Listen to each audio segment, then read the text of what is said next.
Good morning, everyone, and welcome to Coffee and Football, presented by Rick Vavro and Austin Underground. I'm your host, Blake Monroe, where I'm joined each and every day by Bobby Burton and Jerry Hamilton. Be sure to tell us where you're checking in from this morning, get your questions in, and let us know what you're drinking as well. And guys, let's just jump right into it. Yesterday, of course, Sark, the players meet with the media, had a lot to say. I'm going to play y'all a couple of clips here in just a moment, but I wanted to get y'all's takeaways first. Blake, you buried the lead. It's 20 days until basketball practice starts at North Carolina. Not burying the lead. Oh, Bill Belichick, welcome to college football, my man. Jerry Hamilton talking only the way, delivering only the way Jerry Hamilton knows how. Hey, Jerry, in all seriousness, Sark was at the mic yesterday. Arch met with the media, Jack Injuries, Malik Muhammad, Jack Bomeister, Michael Taff. Did I miss somebody? CJ Baxter, Trey Wise. San Jose State Media Day. It was San Jose State Media Day is exactly what it was. I felt like, if you have a takeaway from that, I felt like the guys had a fairly good demeanor about the game and were ready to put it past them and look forward to this week ahead, the home opener. So I think that's a very big positive in my estimation.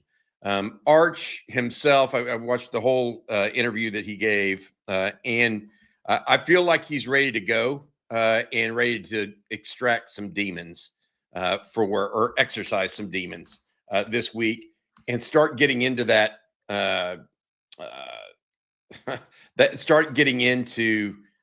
mentality and idea about what he wants to be going forward, and then that game rhythm that we talked about that he lacked clearly against Ohio State.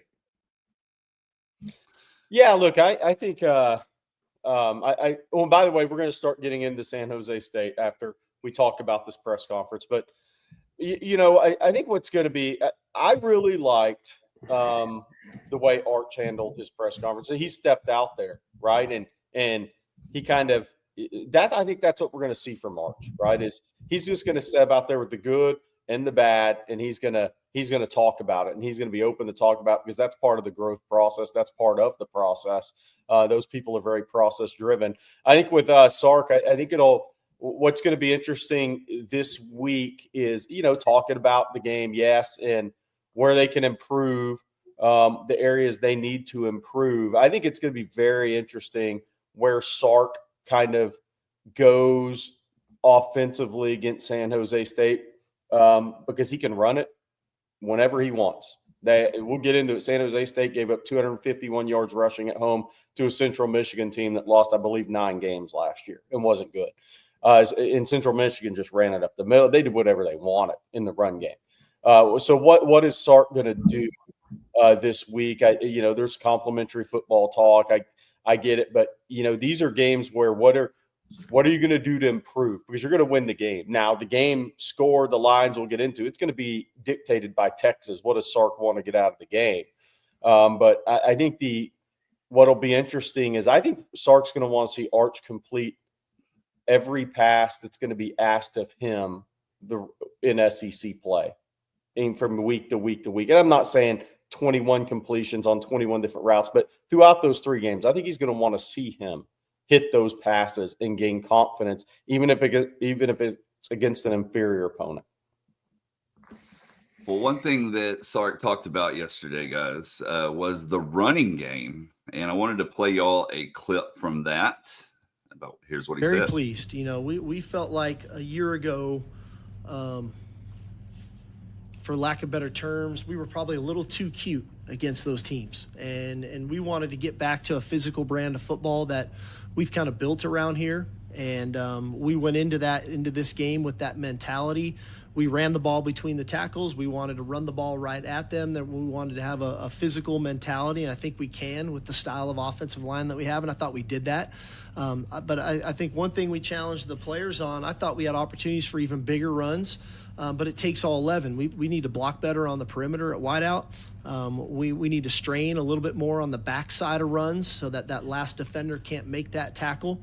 But there's a commitment around here to running the football. And I've said all along, like, when you go on the road against really quality opponents, right, you got to pack your defense, you got to pack your run game. And those two things happen. Now, we need the other elements of our team still to show up, but knowing we have those two things gives me a ton of confidence as we go through this season that we have the ability to do that.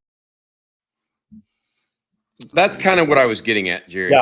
Is that overall they're not thinking, they're not trying to throw the baby out with the bathwater. Sark is not, panicking. He sees what he sees. He likes some of what he sees. He says, yeah, we need to improve it. But all in all, it's a situation where the Longhorns just now, all they need to do is put all the pieces together. They've got some major pieces. The defense is huge. The run game is huge. Now it's about getting Arch up to speed and getting some touchdowns as opposed to just plays. I mean, a lot of that stuff will come with time. And Texas has really 3 weeks here to kind of message and create that repetition to getting that done before they go to Florida, before they play in the Cotton Bowl against OU, all of that stuff. So I'm excited about where Texas sits in many respects, despite the loss. I really am. And I think that I don't know if y'all know this or not, but I wrote on Texas Football this weekend. There's some injury news that I think is very positive, actually, for Texas. Not only is Trevor Gooseby going to be fine, but we know that now. He played, but he's going to get some chance to recuperate over the next couple of weeks if he needs to. He doesn't have to play every game. Likewise, you're going to get new players into the game like Nick Brooks. I think you'll see more of him over the next 2 weeks, 3 weeks. And then I think also something I wrote on Texas Football this morning, I believe Emmett Mosley is going to be ready, it sounds like, by conference play. So as thin as Texas has been at receiver, especially against a team like Ohio State, I think we're going to see Emmett Mosley back on the field at some point prior to or right at the Florida game this year. Yeah, and best case scenario is prior to, right? Right. Oh, yeah, definitely. Yeah, I mean, you'd like for him to play against Sam Houston State and get some game reps in a Texas uniform, catch a couple of passes from Arch prior to the off week in Florida. But yeah, I think what's going to be so interesting about Texas is last year it was all about the most passes under 5 yards in college football. You can tell where Sark wants this offense to go, and we kind of talked about it in the summer. What we thought there were going to be power and gap runs within the run scheme, and there were plenty of it against Ohio State. I think Sark and those guys want to have the power run game to set up the Arch play action game and the downfield passing game. So it's kind of the opposite of what Texas did last year within Sark's scheme. And I think that's what they want to have happen this season. The question I think is going to be interesting the next 3 games is how do these teams defend Texas? Because Ohio State could play a light box and not just get ran all over, right? Because they had great players, just like Texas. They have a bunch of NFL players on the other side of the ball. We talked about it. These next 3 opponents do not. So what are they going to show Sark and Arch in these games? Is it going to be 8-man box and we're just going to take our 7-man box? We're just going to take our chances with man. And if they hit explosives, oh, well, we're not going to win the game anyways. Because that, to me, Bobby, is going to kind of dictate what Sark does in these games. Because I don't think if it's a 7.5-man box at times, I don't think Sark's just going to run it 45 times in those games. I don't see that. It'll be interesting to see how these teams try to defend Texas in these games because they can't nobody can defend Texas the way Ohio State did, maybe outside of Oklahoma and Georgia. So what are these teams going to do? What are they going to bring to the table defensively? And how is that going to change how Sark approaches these games? Because I think that's what's interesting. That's what's going to be interesting to see because the offensive line needs to grow in what they want to do in the run game. Arch needs to grow in what they want to do in the run game translating to the passing game.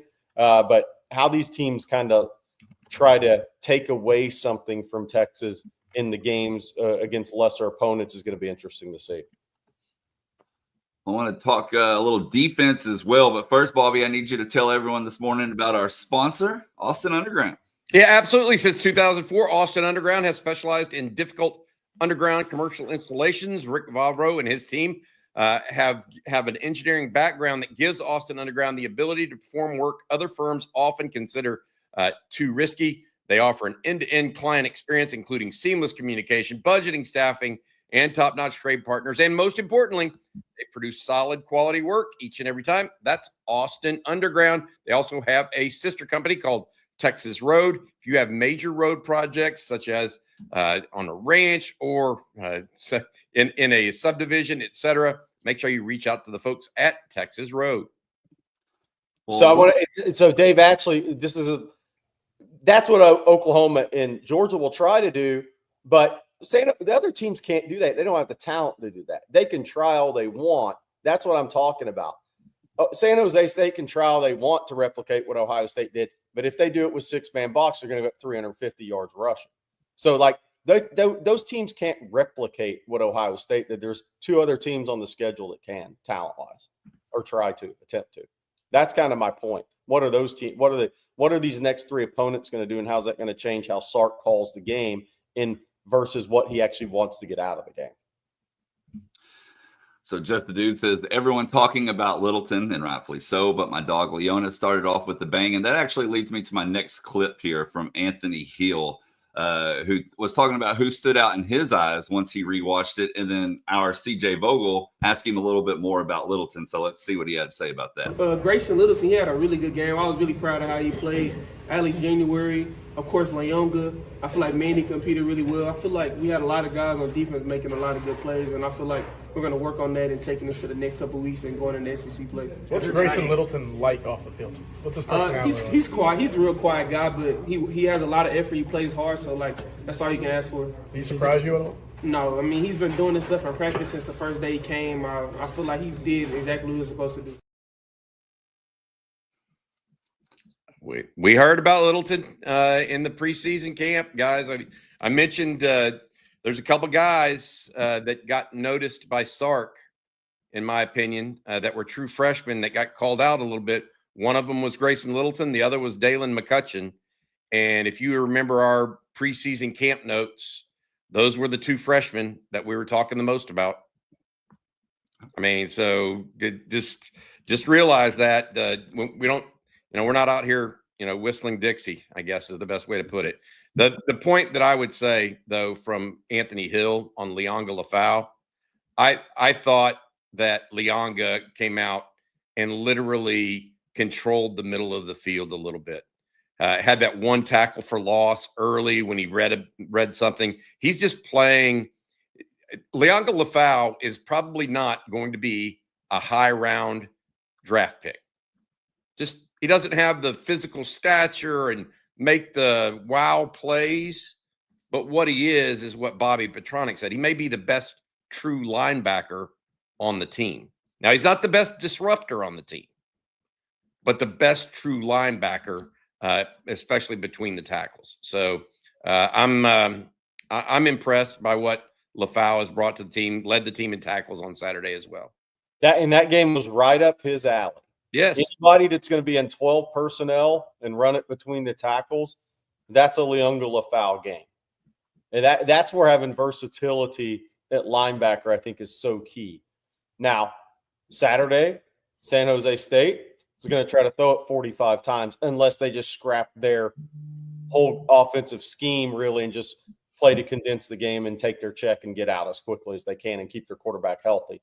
But this Saturday's game may not be a Leonga Lafau game if he's going to throw it 45, 50 times and they're not going to line up and try to run it at Texas. That's where the versatility at linebacker comes in. But Ohio State game was right up Lafau's alley. He is tremendous in between the tackles, like so instinctive in diagnosis and is so quick to it. Just sees it. Yep. Well, the last clip I want to play for y'all is actually Michael Taft. And he's talking about expectations and how they've changed over the years and what that means going forward, guys. I thought this was interesting. When we lost against Alabama, I don't know if y'all remember, but we sang the Eyes of Texas, and the whole DKR stayed, and they clapped for us because we almost beat Alabama. That's how the Texas culture was at the time. Y'all almost beat Alabama. Great job. We got a standing ovation for losing. 2 days ago, the whole world is like, Texas just lost. What the heck? So the standard has been upped. And, we're not naive to that. We recognize that the standard's really high for us. And we have the standard high for ourselves, too. And so the locker room's a little bit different. It's not like, all right, we almost beat Alabama. You're kind of in the conversation. It's like, no, you lost, and you're expecting to win every single game. So how can you get better from that game? Wise words from a young man. Articulating exactly what's gone on and the expectation level over the last 3 years that Steve Sarkisian and his staff have brought to Austin. I think that it does ring true. And I think that the other additional point I would make for Michael Taft is, accepting those expectations and that standard is part of the process too, which not only he, but, and this is what I was getting back to the very beginning of the conversation this morning. It's not only him accepting those standards and those expectations. Everybody that went to the mic yesterday, including Steve Sarkisian, accepts those expectations and that standard. And I think that's very healthy as Texas goes forward and positive. All right, well, let's move on here. Of course, San Jose State coming up this weekend, fellas, and this is a 35.5-point favorite. Over under is actually set at 52.5, and it's going to be hot. Yeah. Wow. At kickoff. Like when the team gets prepared for a road game, they normally blare the music, like Texas blared the music or whatever before they go on. How do you prepare for 140 degrees on the field when you're in San Jose, California? You don't. You don't. You better. I like the over. They're going to be in the sun side of the stadium too the whole time. Yeah. I like the over here, unless Sark doesn't want it to be that high scoring of a football game. Look, wait. You like the over or do you like the spread? Because I like the spread. I don't know about the spread. I don't know about the spread. I definitely like the over because a late touchdown could, screw down the spread, right? I mean, it could go from 52-10 to 52-17. Ouch, right? It's like a late touchdown. But look, it's going to be interesting because I actually posted the 10 minutes of video, and I'd watched some of the San Jose State Central Michigan game. I posted 10 minutes of video on Texas football on our game thread. Central Michigan literally ran the ball right at San Jose State in their own house 51 times for 247. And the two running backs were 31 for 203 for Central Michigan. They were 4-8 last year. Okay. And so San Jose State is going to struggle to stop the run against Texas. That, and that's what I was talking about earlier. They're going to just try to load the box and say, all right, Arch, if y'all just hit explosives all day, we'll take our check and go home. Or are they going to try to condense the game? I mean, because like Sark said in the press conference, well, they're going to throw it 50 times. On the surface, they are, but Wyatt Egan threw two horrific picks Walker Egan threw two really bad picks last week. One would be a pick six against Texas. It wasn't a pick six, I don't think, because it was against Central Michigan. And then one was in the end zone, which I don't know how many times he'll get throws to the end zone in this game early. But then he had a fumble under pressure as well. And San Jose State gave up pressures in that game to Central Michigan. So I wonder how San Jose State's going to play this game. Are they going to try to condense this game, get out as healthy as they can, Bobby? Or are they really going to let their starting quarterback throw it 50 times against the Texas defensive front and take all those hits? I'm not, and I can get it out quickly, but you can't just throw 50 swing passes and horizontal passes in a game. You're going to have to put him at risk. It's going to be interesting. Sark will cover if they feel like covering or unless there's a late touchdown, but I definitely like the over in this game. You know what's hilarious to me? And this just shows you how coaches can morph over time. So Ken Niumatalolo is the head coach at San Jose State. Yeah. Okay. This is the guy that was at Navy and ran the option for a decade. Mm-hmm. He takes another job where he's going to have different type of personnel and play in a different conference at San Jose State. And now instead of running the option and running it 90% of the time, he's throwing it 65 to 70% of the time. Yeah. One of the strange things that you're going to see in college football, it's rare that a head coach goes so opposite. But that's what I think they're still going to do it, Jerry. I just don't know if they're going to get that many attempts. I'll be honest. They can try 50 attempts. I don't know if that's going to be possible against Texas. And I don't know that they're going to have that many plays. And yeah, I'm just going to tell you. I mean, we'll see. Yeah, it'll be interesting to see what Sark does offensively in this game from what he wants to get out of this game standpoint. Because again, unless San Jose State goes 7.5 box and plays man and says, all right, if you guys beat us, y'all beat us over the top.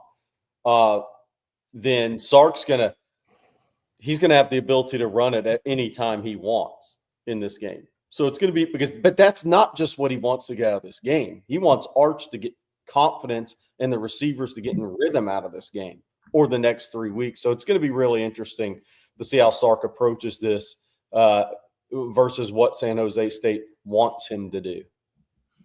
What do you want to see from Arch? Right? Like I think this is a great conversation, actually. What do you want to see from the Texas offensive game plan? I want San Jose State to play a lot of zone against Texas. I don't want them to play man because man's a total loser, and that's easy to just Ryan Wingo wins, DeAndre Moore wins, Parker Livingstone, whoever's going to be in is going to win. Tight ends are going to win. I don't want that. I want San Jose State to play zone. But what do you want? You can't dictate what they're going to play. I know. I'm asking you, what do you want to see from Texas's offense? Well, that's what I'm saying. I just don't want a bunch of being able to throw it over the top and in easy long completion. I don't think that helps Texas at all. That's what I'm saying. So I'm hoping San Jose State tries to provide looks and plays a lot of zone, because I don't think them just loading up the box and playing man really helps Texas long term, because that's just going to be throwing over the top, and that's not what's going to happen in SEC play. Yeah, I hear you, but you can't dictate what the other team does. Right. I mean, so I want Texas to be able to take what's given to them and Arch to get into a rhythm, a game rhythm. I still go back to this, and I'll say it from the start. Texas needs a game. Arch needs to feel like he's got some, not just rhythm, but patience, timing that's appropriate. He doesn't need to feel hurried when he's not hurried. He doesn't need to, be too slow and throw. I mean, all of those things. He needs game speed. And then I think the other piece, Jerry, I want to see a identity in the red zone. Yeah. I don't know what that is or how they're going to do it, but I want to see an identity. John W., I just hope we see better mechanics and accuracy from Arch. The results will come and he will be fine. But Saturday was disappointing at a basic level. I agree with this. It was disappointing at quarterback at a basic level because he seemed out of sync almost all day. He seemed to get some legs under him in the fourth quarter in particular. But for most of the day, it felt just out of sync. I agree with that super chat from Darian. Oh, 32 days. Oh, my gosh. Dang it. Dang it. All right. This is a new one from Darian. He says, did y'all see Ben Kurt's breakdown of Arch? Said Arch missed a lot of reads and his throwing motion looked extremely labored. Is he hurt? Binkert's the one that put that out initially. Look, Bobby, we've heard nothing to that. Arch was getting a lift in. I know. Press conference and after practice. So I mean, let's let's say this: he wasn't hampered in practice. How's that for everybody? And I'll add this: you don't go and lift after practice if you have a partially torn rotator cuff, as this guy surmised from 1,000 miles away watching film.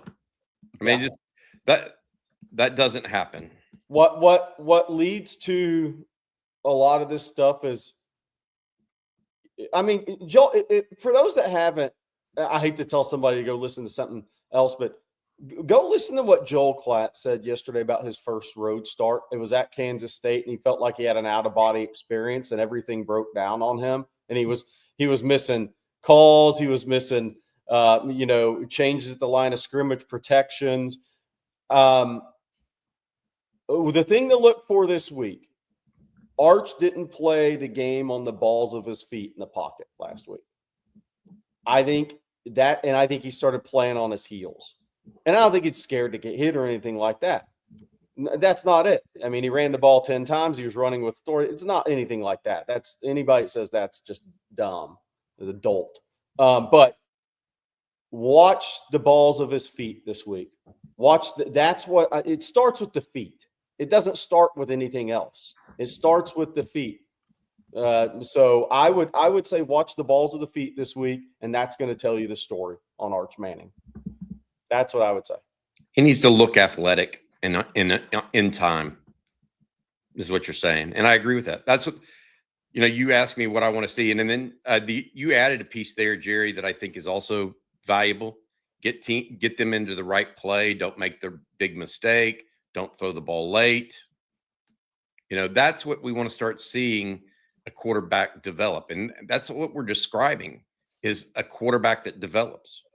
And if you're not playing on the balls of your feet, there's the simple mechanics of this stuff for quarterback play is, okay, there's two parts. If you have a really long release, what you see with and I'm not saying this with Arch, but I'm saying in general, if a quarterback has a really long release, what he sees, it's taking him 2 split seconds longer to get there.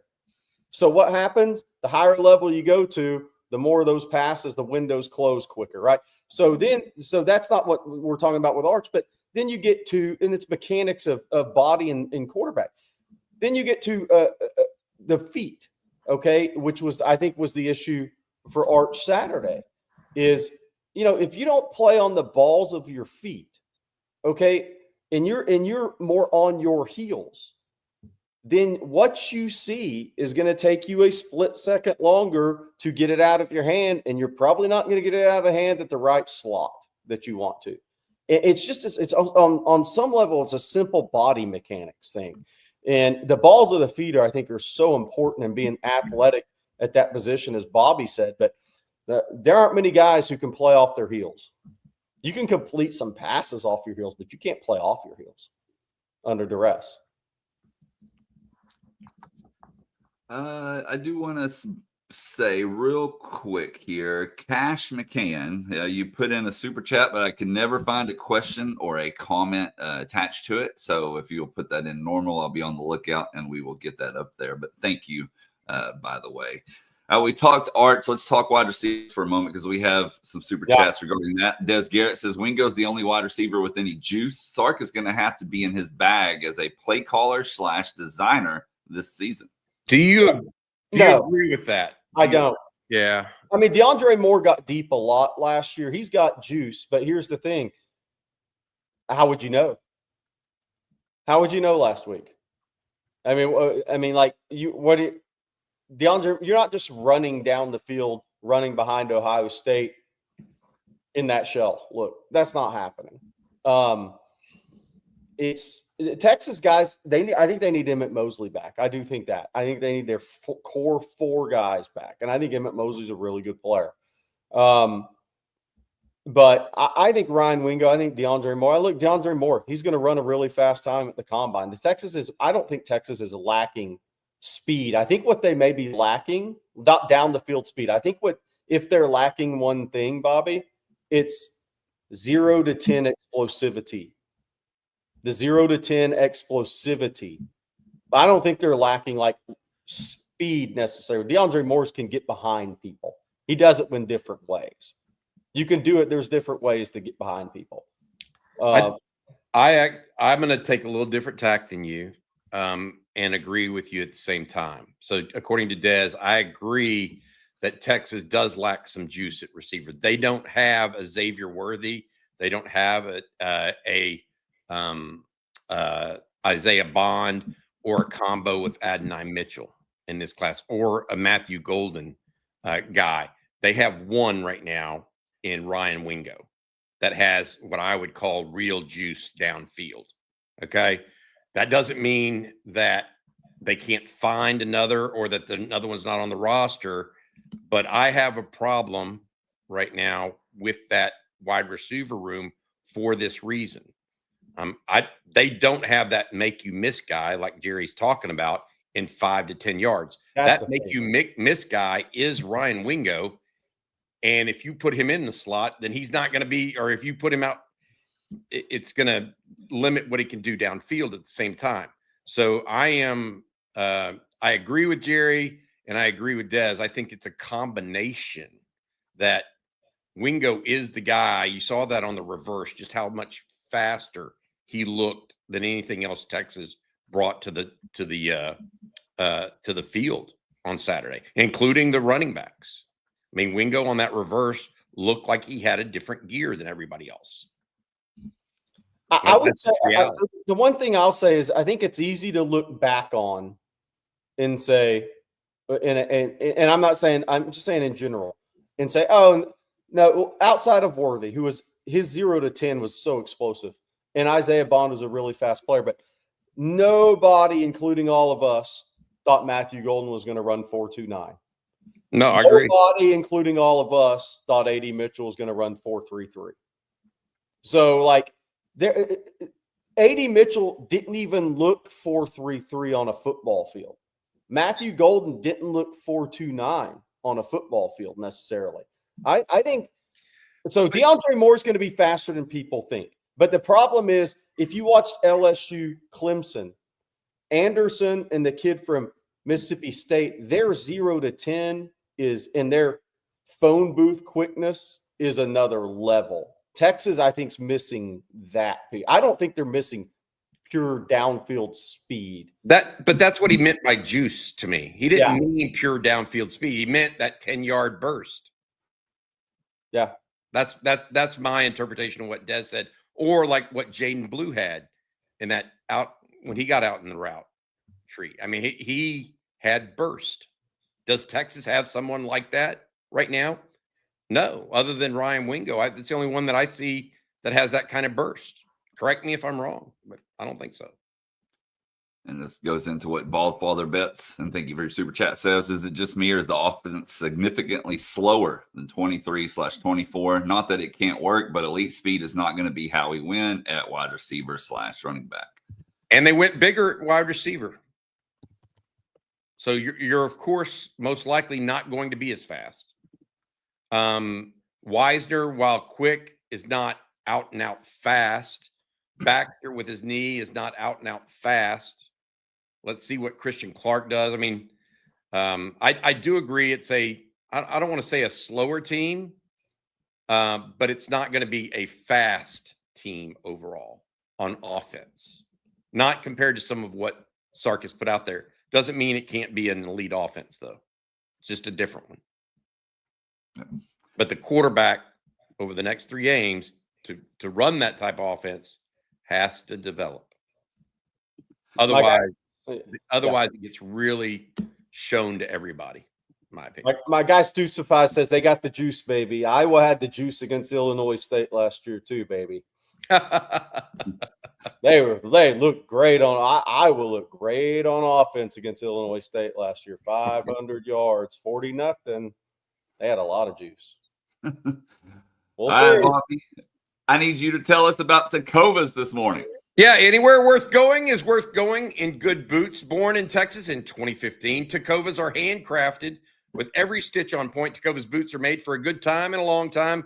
I love the fact that they're already broken in for comfort right out of the box. And Tecovas makes it easy for anyone to find their favorite boot with all kinds of sizes and styles. Tecovas are simply the best boot around. I really like that they can either be daily boots or you can feel dressed up with them. Right now, get 10% off at tecovas.com/Texas football when you sign up for email and text. That's 10% off at tecovas.com/Texas football. With Tecovas Best in the West guarantee, you get free returns and exchanges for 30 days. Tecovas.com/Texas football. See site for details. Tecovas, point your toes west. My favorite boots, no doubt, Tecovas. And then I'm going to tell you about my favorite pans, and that's Hex-Clad. With a family of 5, we cook a lot, which means we need reliable, durable cookware that gets the job done. And I'm not talking about those cheap pans that food sticks to nonstop and scratch easily. In my household, we use Hex-Clad. They're hands down the best pans my wife and I have ever used, and you get the performance of stainless steel and the convenience of nonstick in one pan. Not only are they good enough for us, but even Gordon Ramsay uses Hex-Clad in his restaurants and his home. And he's the toughest critic on the planet. If they're good enough for that guy, I promise you're going to love their products. For a limited amount of time, our listeners get 10% off your order. Just head to hexclad.com/OnTexas. Hex-Clad is durable and scratch resistant. Their patented hexagon design protects against scratches, even when using metal utensils. And they're also oven safe. They can take up to 500 degrees, and they come with a lifetime warranty. They literally last a lifetime. It's seriously the best cookware I've ever owned. Don't just take my word for it. Try them out yourself. Again, for a limited amount of time, you can get 10% off. Support our show. Check them out at hexclad.com/OnTexas. That's Hexclad, HEXCLAD.com/OnTexas. Make sure to let them know that On Texas Football sent you. Bon appetit. Let's eat with Hexclad's revolutionary cookware. All right. Bon appetit. Let's eat. Yeah. You like that tagline? Oh, you're such a wordsmith. Yeah. All right. Jerry Jack Links with the super chat says, I know people are quick to judge, but maybe we just saw 2 new QBs playing against the top 2 defenses in college football. Offensive line look pretty salty. Let's go, baby. Yeah. I thought the offensive line looked really good. And they did not get a good pass protection grade by Pro Football Focus. Did you have Yeah, I don't know about y'all, but they graded like 59% pass protection, and outside of the one really free rush that got home there at the end, I actually thought Texas was solid in pass protection against Ohio State. What did you think, Jerry? Well, I think they get technical pressures for what that term's worth. Remember how many pressures Keandre Coburn once had in a Texas season?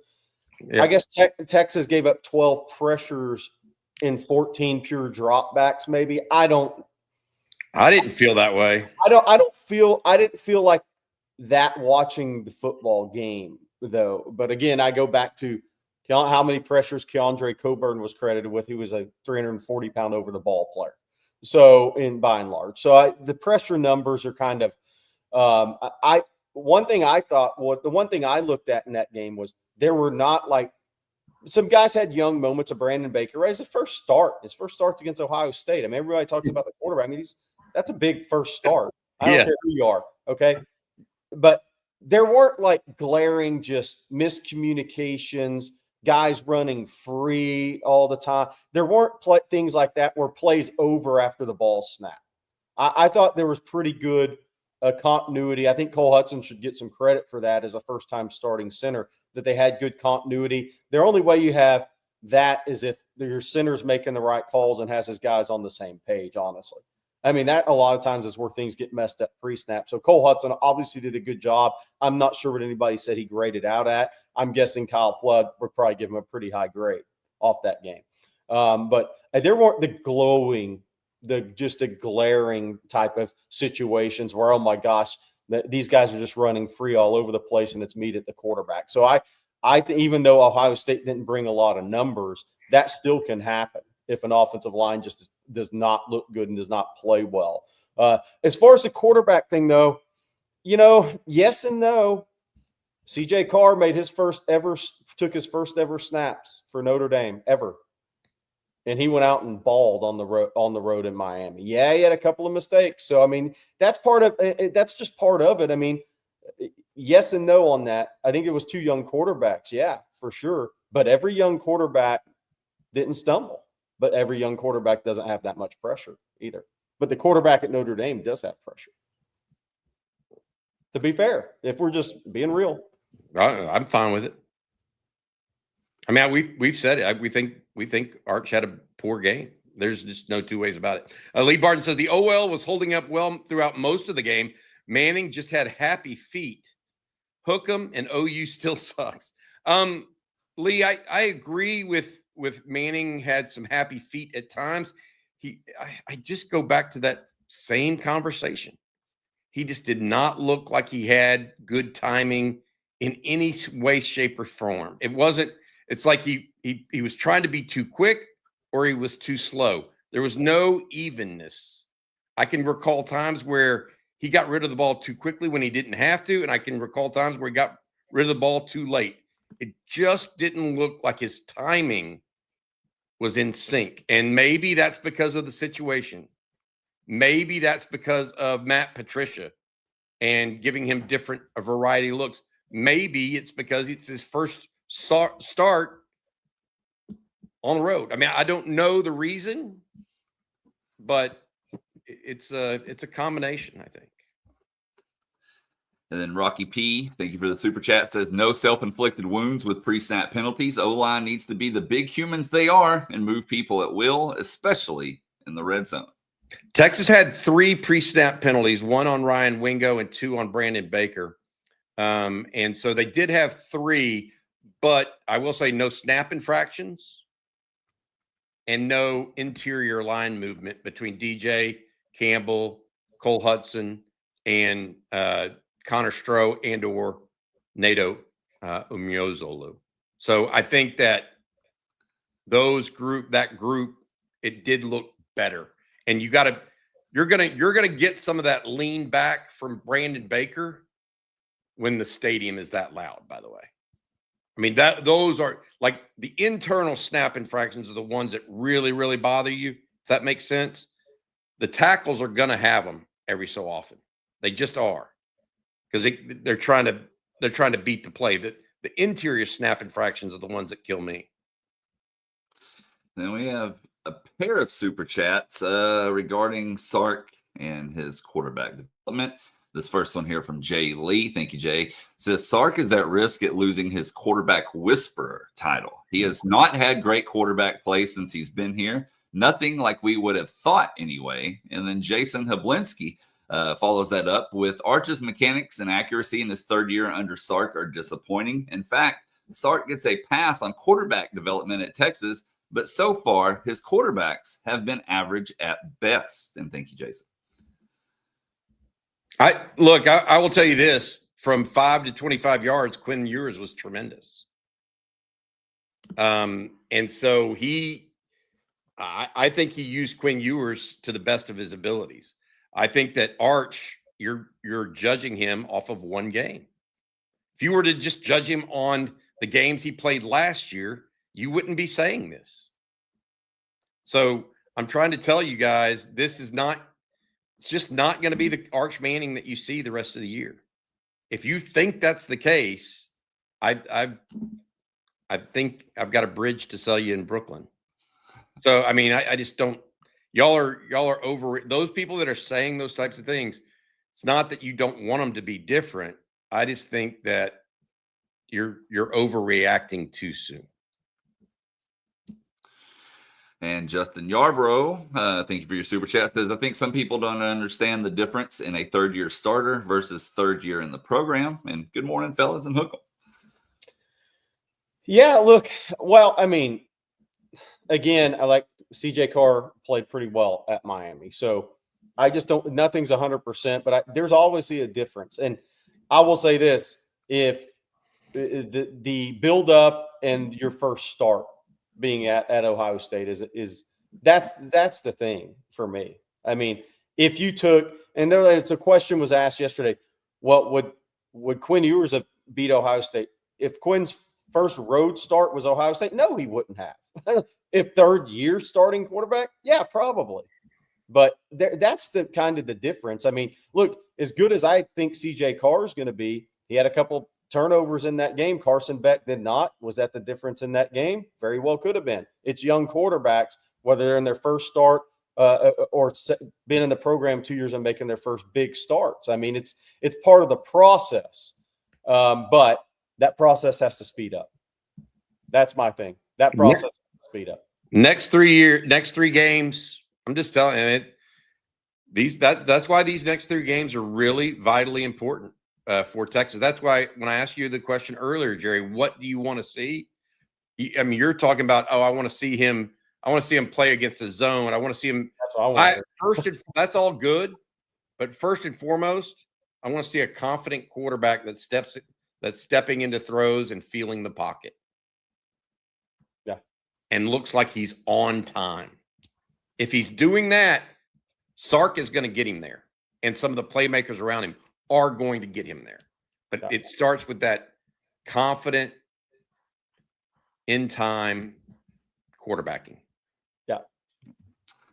And John, to your point, Bobby is agreeing with you. He says the build-up teardown has begun. Arch was Superman against UTSA, but now a bust against Ohio State. Let's see where he is at the end of the season. Dude, look, nobody's right about anything. I've been calling this since a senior year in high school. This is, and just for instance, if somebody just put it in the chat, if he goes 24-29 for 350 against San Jose State, it's going to be overreaction the other way because San Jose State talent-wise can't compete with Texas. Period.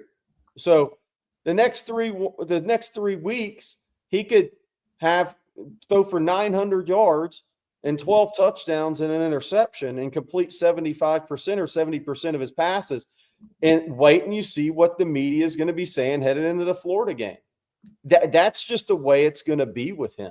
And it started his senior year in high. He's the first high school football player that I've ever seen be built up and torn down. So I knew you could see what was coming. Like, there's been a couple of basketball guys who obviously famous dads, right? But it wasn't going to be the same. It wasn't going to be the same. This is like nothing we've seen. And so the buildup was unbelievable. We've talked about it here. You can never match the expectations of the buildup. And then when the teardown happens and you start building back up, it's going to be, again, the teardown will be a lot. Then the buildup will be overdone once again. Then the teardown, it's just going to be like that. That's the way it's going to be with him. And, you know, the thing about it is, again, he gets over 1,200 yards, 900 yards, 12 touchdowns, and a pick the next 3 weeks. And that doesn't guarantee he's going to play well against Florida. But the hype and the buildup will be back where it was almost. Not the same, but almost. Derek Smith, thank you for your super chat. Says, good morning, fellas, from Bahrain. Bahrain, yeah. Okay.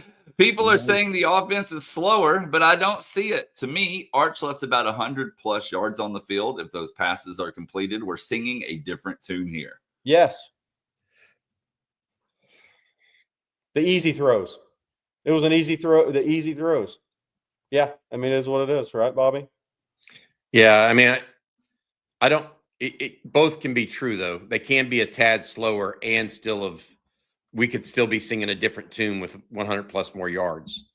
I was talking to Brian Irwin on Sunday, the coach that talks with us every so often, and he said that if that last pass to Wingo that was up and behind him, he literally said because Sark had ran everybody off to the other side of the field, if Wingo catches that pass and has a chance to make the defender miss, he thinks Wingo scores on that pass from 35 or 40 yards out, whatever it was, because there was so much space. Sark had created that space. So there was yards left on the field. I still think that Texas is, they don't have an Isaiah Bond or a Jaden Blue or a Xavier Worthy. They don't. Now, maybe Ryan Wingo can be that. He showed the signs of it, but we need to get the ball in his hands more than 3 times a game.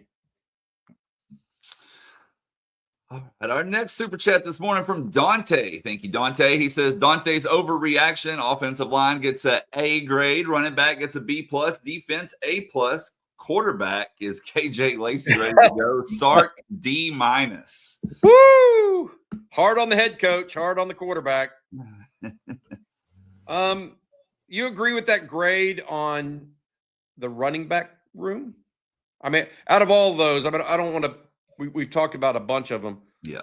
Let's pick on Dante's grade on the running back room in particular, Jerry. You agree with that?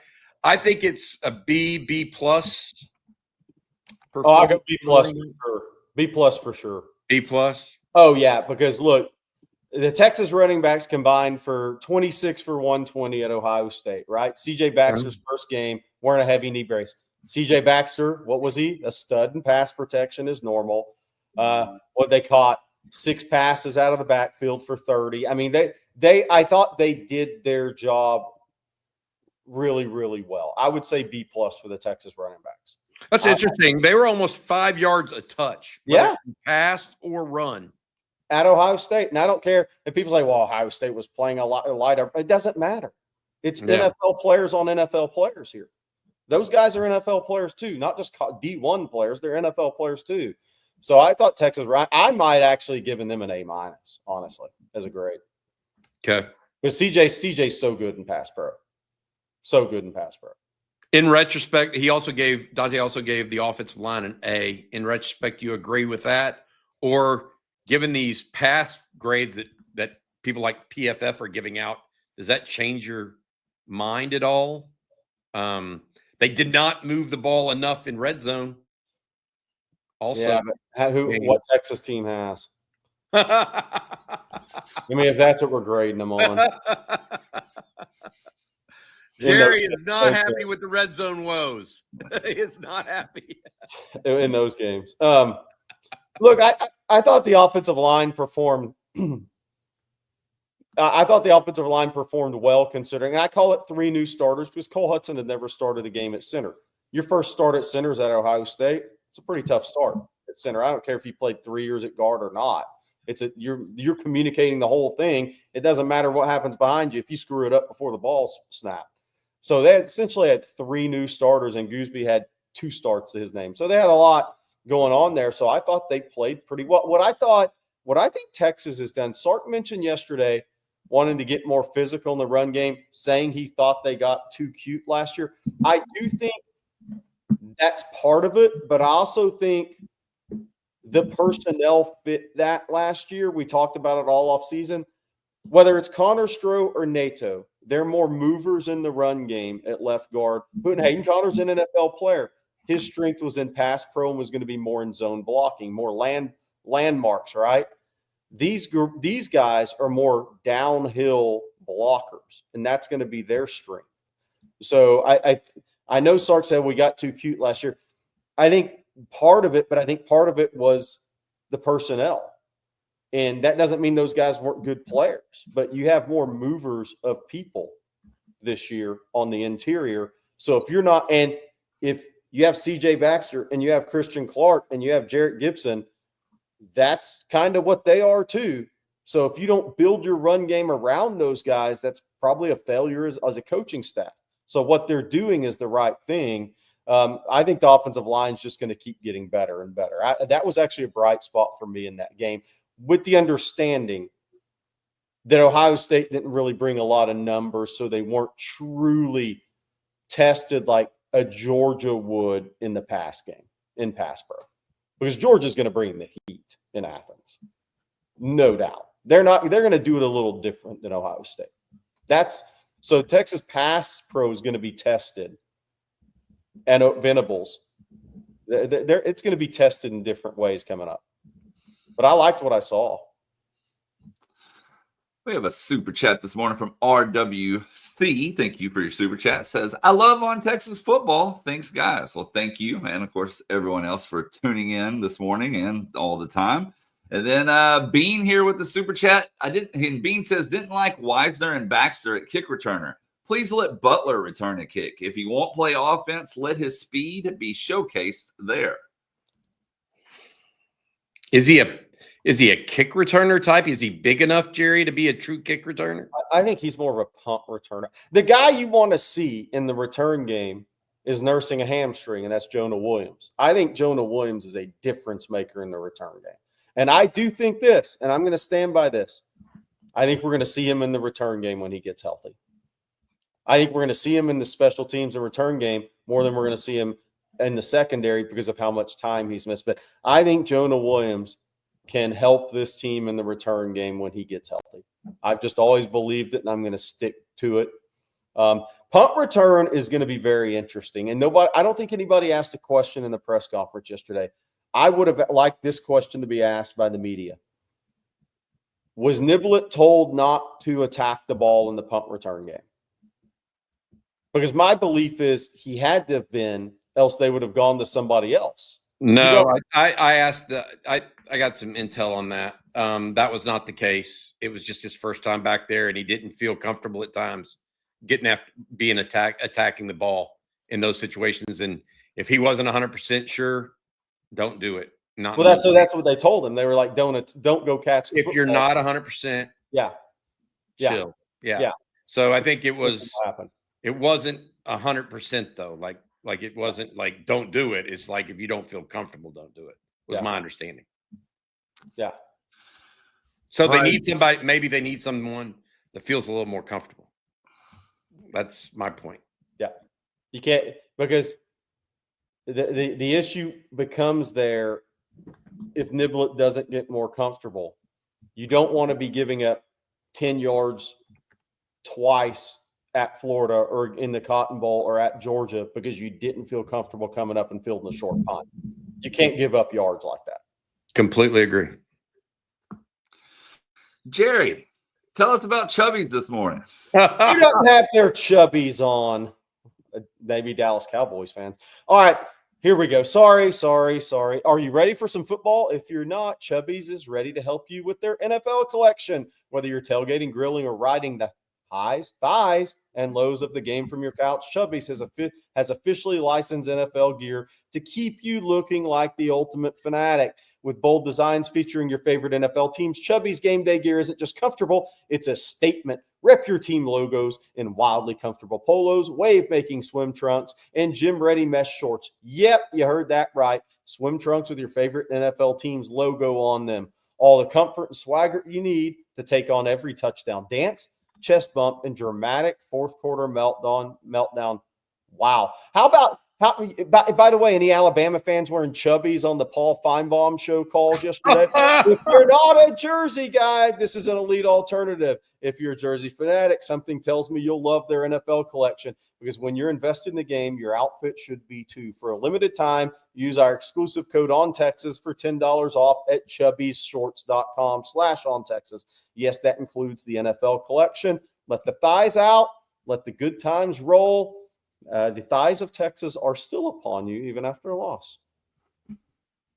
By the way, if anybody missed, you can YouTube the Feinbaum call-ins from yesterday. Wow. I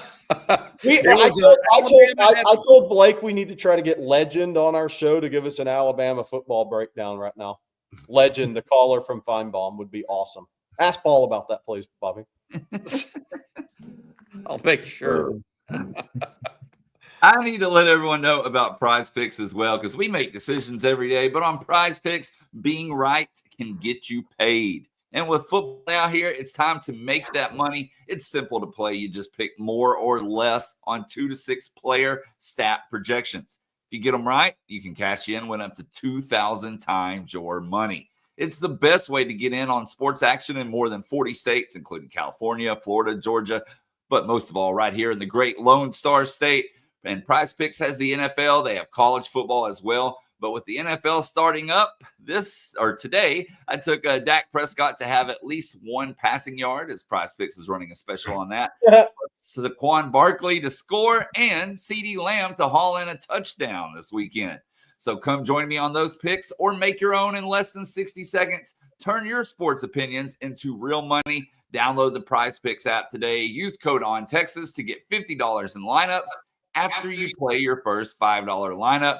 That's code on Texas to get $50 in lineups after you play your first $5 lineup. That's Prize Picks. Run your game. Hey, by the way, Bobby, I'm not sure Bobby agrees with me, but I would love this. Bobby does not, I bet. Here's the problem. Okay. We tried it. We tried live call, and the question was, we need live callers on OTF. We tried it one time, and it was a miserable failure because we couldn't get people to turn their computers down in the background, and we don't have a person waiting online to help people. So we have tried it, and I think it would induce perhaps more hilarity into our show. At the same time, we're doing the best we can right now. We're doing the best we can right now. Hey, by the way, it's rained in Houston. I have a mosquito I'm about to kill on my computer screen on live YouTube. Done. Part of living in Houston. Got him. Well, Terrence Jones.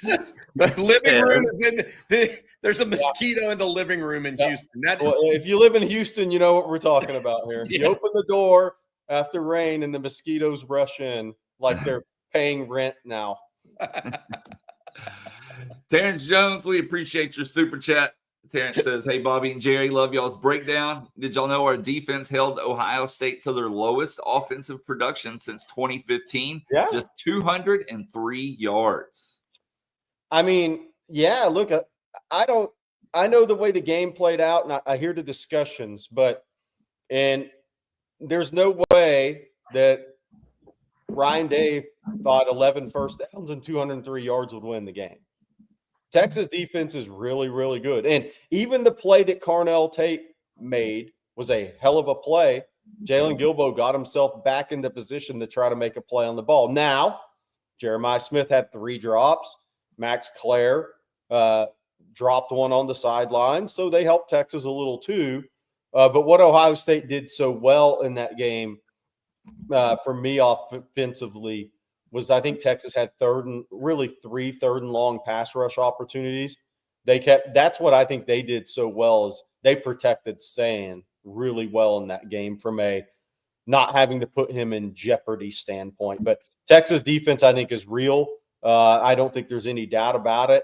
And I see this as a defense. Look, not every team out there, if you're a really experienced team, not every team has as high a ceiling. I think the Texas defense still has a much higher ceiling than even they're going to show right now, because Alex January, that's his first start. Murad Watson, his first start at Texas, right?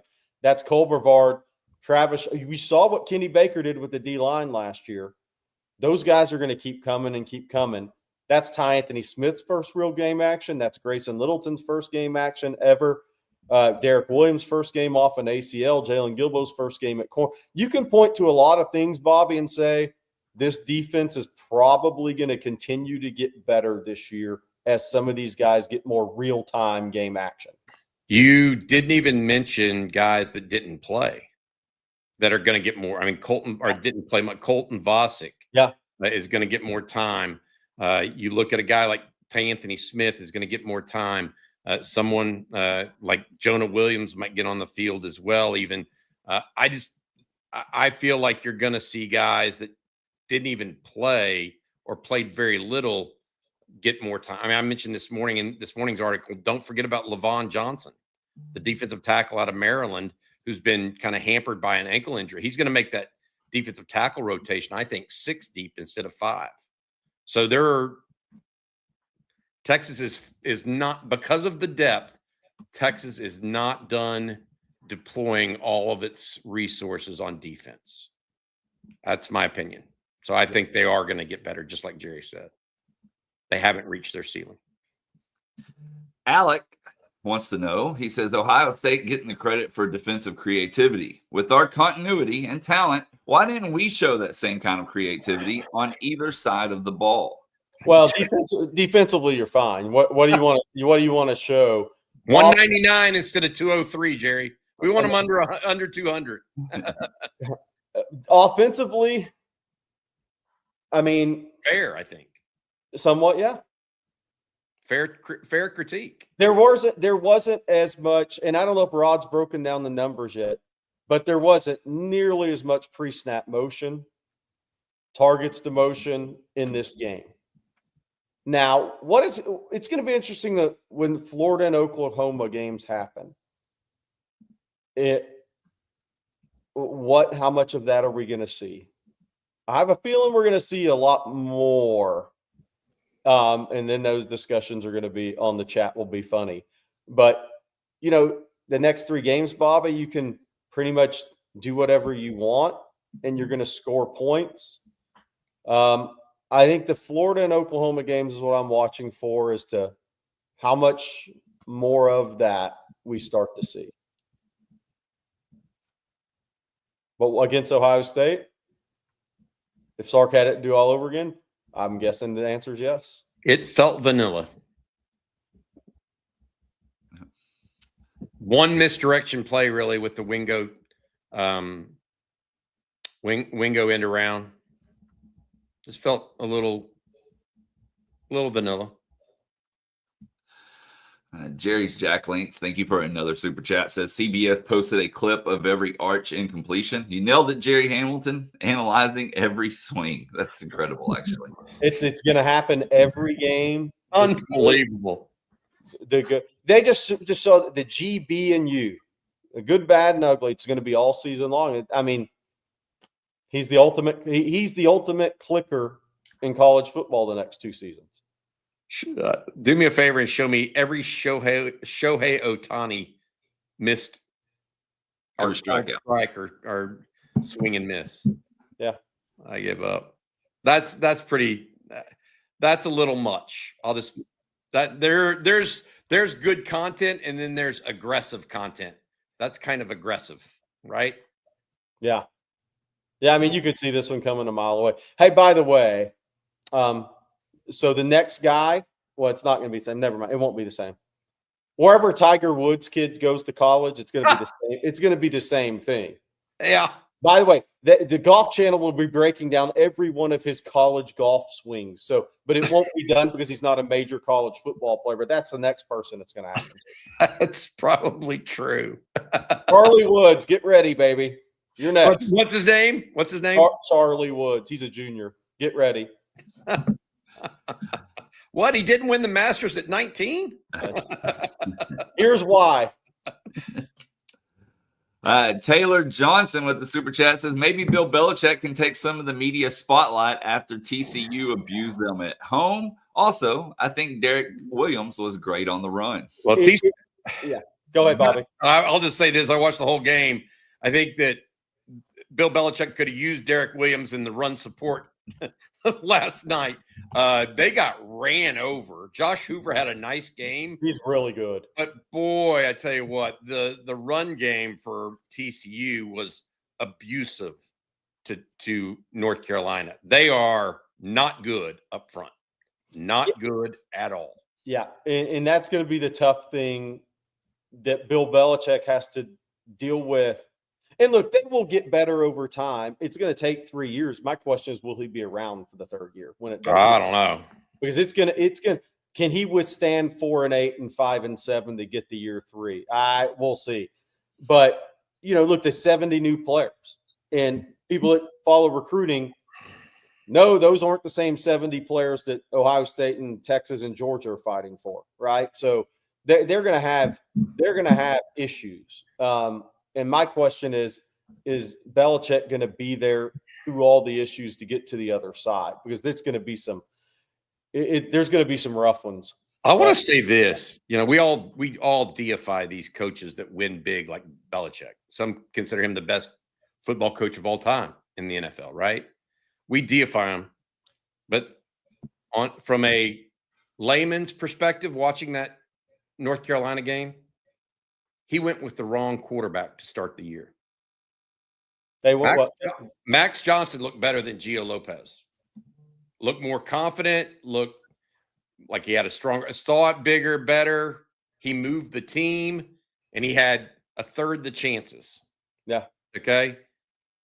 This is also, by the way, the same coach that didn't start Tom Brady. He had to come in because of injury. Yeah. So the greatest coach of all time, I would go back to Max Johnson if I were starting North Carolina next week. I'll put it that way. It's always interesting because they started the guy that they had to pay to get into the portal. Yep. And that's where it gets interesting always. Well, he's the greatest coach of all time. Yeah. He's the greatest coach of all time. He should know better, right? He's learned his 40 years of coaching experience. Everybody makes mistakes, is my point, even the best, because he is a phenomenal coach. Nobody is denying that. But even those guys are human. By the way, one of the funniest things I've seen was the Air Jordan tweet. And it's not the Air, Blake, you got to bring it up. It's not the Air Jordan you think it is, but it's one of the funniest things that a North Carolina fan put out. You'll see all season. It was supreme greatness at a tailgate. That's all I'm going to say. It was phenomenal work by that guy. I'm jealous. I'm envious. I wish my brain worked that well. It was stellar. I'll say that. By the way, we're about to hit on some recruiting stuff. I talked to somebody close to Derek Cooper. Tyler Atkinson's back on the field. But here first, Blake, bring up Air Jordan before we move on. For those that don't know what this is, Jordan Hudson posted on Instagram, because Bill Belichick has a house in Jupiter, I think down the street from Saban's, or in the area, right by Bill Parcells. And Jordan Hudson had posted them in a yoga pose on Jupiter Beach in the off season. And some North Carolina fan got so smart and creative and called it Air Jordan. But that was great work. Whoever that guy is deserves all his flowers. With an O-N on Jordan, by the way. All right, Bobby, before we move on to some more super chats, I need you to tell everyone about Austin Underground one last time, please, sir. Yeah, absolutely. Since 2004, Austin Underground has specialized in difficult underground commercial installations. The team's engineering background gives Austin Underground the ability to perform work other firms often consider too risky. Rick Vavro and his team offer an end-to-end client experience, seamless communication, budgeting, staffing, and top-notch trade partners. And most importantly, they produce solid quality work each and every time. That's Austin Underground. Also, Rick is an entrepreneur at heart. He also has a bar out in Jonestown. If you're out by the lake and want to stop by the Lone Star Bar, plenty of cold beer there for Rick and his team over at Austin Underground and Lone Star Bar. All right. As I said, more super chats. And let's see here. There's one from Rocky P. Rocky says, why was Simmons struggling with getting off blocks? Saw some clips where he was getting blocked by the tight end. Should we be concerned? Man, it's football. And you're going to see some clips where he gets blocked. He's not unblockable, right? I think that if he were to have a theoretical weak spot, it would be in line against big guys when he's not that big a guy. But even the freaks get blocked at times. I wouldn't worry too much about it. I thought he actually played pretty well against the run from what I saw. And I did watch him pretty closely on that second watch.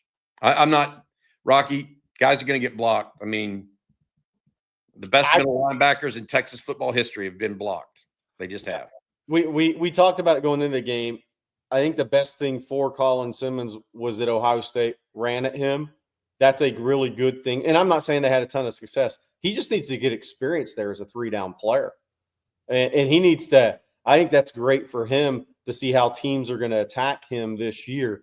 The best way to slow down Colin Simmons is to make him play the run and get him tired. Make his snaps when he's not rushing the passer physically taxing on him. And Corey J says, what are the reasons behind our defense getting 0 sacks? Not what, three and longs, a lot of 12 personnel. Ohio State did a really good job winning enough on first and second down to where Julian Sand wasn't put in those positions they didn't want him in, which is, situations where it was 5 blocking 5 situations, Ohio State's game plan offensively, even while they didn't get as many yards and first downs as they wanted, no matter what anyone says, they protected Julian Sand really well. And Julian Sand played really well in that scenario too, by the way. And let's see here, Bobby, one for you from Brooke. Thank you, Brooke. Brooke says, Bobby, you predicted this loss. Did you expect this on some level? Was it something that you maybe saw in camp? I'll tell you what it was. It was a combination of who they were playing, a very, very talented team, the fact that it was on the road, and I felt like Texas needed a warm-up game before they went and did this. And they didn't get it. It was right out of the gate. So that's why I went with what I did. I did not think Arch would look as poorly as he did at times. I thought he would struggle at times. But it wasn't anything I saw in camp, to be clear. It was more of, that's just a lot to ask a brand new offense, essentially, with what, 6 new starters, to go up there and beat the defending national champion. This wasn't Quinn Ewers going to Alabama. This wasn't Quinn Ewers going to Michigan. This was a brand new starter going to the defending national champion. And a team, in my opinion, that is more talented than Michigan was a year ago or Alabama 2 years ago. Hey, can I hit on recruiting real quick? Yep. So spoke with a source close to Derek Cooper, the 5 on Texas football 5-star. Derek Cooper, obviously, as expected, those kids were with the Miami Notre Dame game. I would have been there too. My only question was, my parents, are you going with me or am I going alone? If you don't go to that game and you live down there, you're nuts as a recruit, period. But he's as committed to Texas as you can be in this day and age. I put up a note on Texas Football Story on it. His official visit to Texas is September 20th. That is Chaminade Madonna's bye week. I expect him to go to 2 Texas games this year. I expect him to go to 2 he'll go to another Miami game. Why wouldn't you not? If you're invited to go to those games. James Johnson, same thing. These guys are going to keep recruiting these players, just like Texas will have some guys at their game committed to other schools as well. But I think Texas remains in a good spot with Derek Cooper. I don't think any one game is going to change anything. Miami has Javian Mallory, another running back committed in this class. Derek Cooper is the guy for Texas in this class. At running back, he's the only guy they're focused on at this point in time. So just an update. It's not a big update. There's nothing dramatic that's going to come out of this. His official visit will be at Texas September 20th. Remember, he hasn't taken an official. He committed to Texas without an official visit yet, which is rare. He will be at Texas on the 20th with his family that weekend for the Sam Houston State game. All these recruitments like this, Texas plays a long game in all this. Miami knows it's a long game with the Derek Coopers and James Johnsons. All they can do is keep trying to plug away and see what happens. But Texas has held on to more of these than they've lost over the years. I'll say that. And by the way, Tyler Atkinson returned to the field Friday, which is actually news because he had hurt his ankle. And there were some early reports that he was out for the season. Well, that's not the case. 16 there, Tyler Atkinson got his first game action against a really good Thompson team in Alabama. He was credited with 6 tackles and 6 hurries in his first game action of the year. He missed the first 2 games with an ankle injury, but good to see him back on the field. And what was initially feared by people was it could be season ending, but there was pictures that surfaced, and we talked about this. There are pictures that surfaced to him before that first game when he was out, and he was just wearing a wrap on his ankle. He wasn't even in a boot. He wasn't on crutches. So the question was going to be, how many games was he going to miss this year? And he just missed 2. Now he's back in action, 6 tackles, 6 quarterback hurries, and a really good win over Thompson. Grayson 2-0. Every game they play is a big game on their season. I think Ryan Nelson hit on, potential state semifinal or final game for Grayson, who they're going to play potentially. But every game's a big game. Every time they step on the field, they're playing big-time competition. But good to see Tyler Atkinson back on the field. Now that he's back on the field, we're going to work on getting him on one of our night shows coming up here in the next couple of weeks. All right, guys, we got one last super chat here this morning from Tex Fan. Thank you, Tex Fan. Just saw the attendance for Ohio State, and it was 107,000 standing room only to play in that situation and make the calls on the O-line. Solid future. Yep. Cole Hudson is who Tex Fan is referring to, and I agree with him. I think that all in all, there are so many positives coming out of this game, yet everybody wants to focus on the negatives. And we talked about it yesterday. The reason why is everybody hates losing almost as much, if not more so, than people like winning. And when you hate losing, you want to figure out how the hell not to lose. Yeah. that becomes the focus rather than focusing on the positives. You got to take the good with the bad in this game and learn from it. There were many positives. The O-line was a positive. The defense was a positive. I thought as much as anything, and I want to say this, as much as anything I saw from Texas on Saturday, it was the fight that I liked the most. I mean, they did not give up an easy first down when they got down 14-0. They scored a touchdown to make it 14. They fought. They got a 3-and-out when they needed it to get the ball back to try to the fight the team had. You can talk about the pieces, the offensive line, the defense, all of that. The fight is, if you don't have that, everything else is worthless. And they showed that, in my opinion. And by the way, Texas is now, in a way, they've gotten to where you want to be. There's as many people that want to see them lose as win, maybe more nationally. Alabama fans know this feeling. Tim Tebow at Florida knows this feeling. Florida fans know that feeling. That comes with the territory too. There's thousands and thousands of Texas fans out there, but there's millions and millions that would like to see you lose. And when you have a player now that's going to get more attention than anybody else in college football, and that's going to be what happens with it. Nick Saban was that guy at Alabama. Tim Tebow was that quarterback at Florida. Arch Manning is that guy at Texas.